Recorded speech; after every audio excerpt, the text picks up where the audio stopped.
The gallbladder is a small, pear-shaped organ tucked beneath the liver. Most people barely think about it until something begins to hurt. Yet it plays an important role every time you eat fat. The liver produces bile, a greenish fluid that helps break fat into smaller droplets so the small intestine can process it more easily. The gallbladder stores and concentrates that bile, then releases it when it is needed. So the gallbladder does not work alone. It is part of a partnership with the liver, the small intestine, and the wider digestive system. When meals are simple, water-rich and naturally low in concentrated fats, only a modest amount of bile is needed. The process is light, bile stays easier to move, and the gallbladder can release it without being pushed too hard. The situation changes when the body is repeatedly asked to handle oils, fried foods, dairy products, baked foods, heavy animal foods, and rich, complicated meals. These foods demand much more bile. The gallbladder has to contract more strongly again and again to release what is needed. Over time, bile may become thicker and more concentrated. The gallbladder then has to work harder to move it.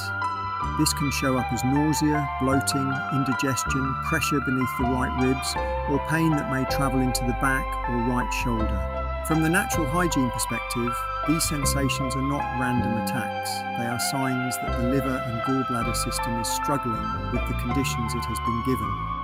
Gallbladder sludge and stones can form when bile becomes too concentrated. Heavy meals, processed fats, dehydration, late eating, lack of fresh fruit, and emotional stress can all add to the problem.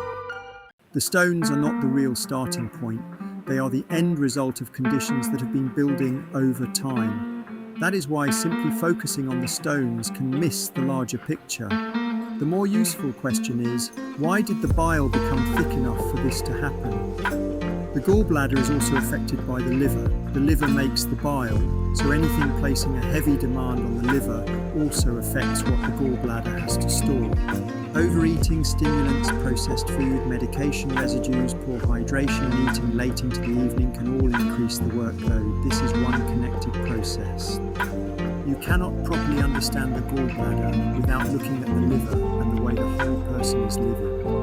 Emotional tension matters too. When someone is constantly angry, frustrated, rushed, or holding everything tightly, the body becomes tense with them. Breathing becomes shallower, the abdomen tightens, digestion loses some of its natural ease.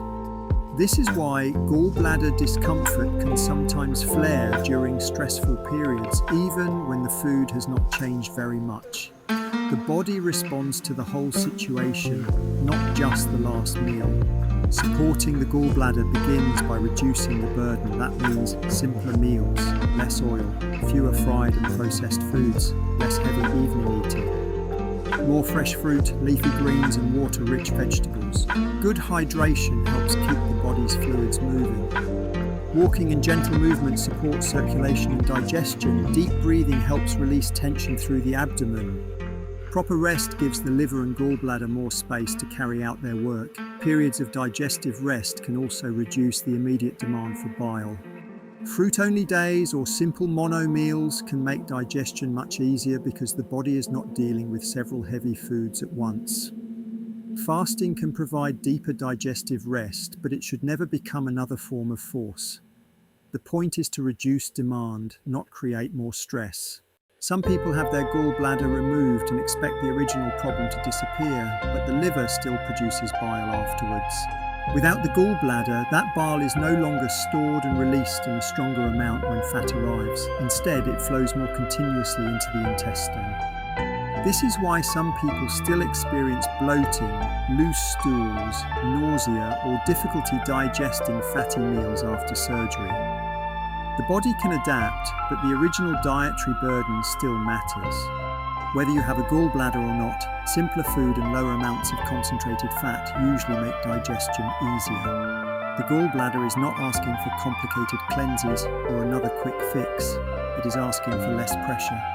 Lighter meals, better hydration, more rest, natural movement, emotional calm, and enough space for bile to flow as it was designed to. The gallbladder may be small, but its message is clear. When digestion becomes heavy, the body asks for ease. When flow becomes restricted, the body asks for change.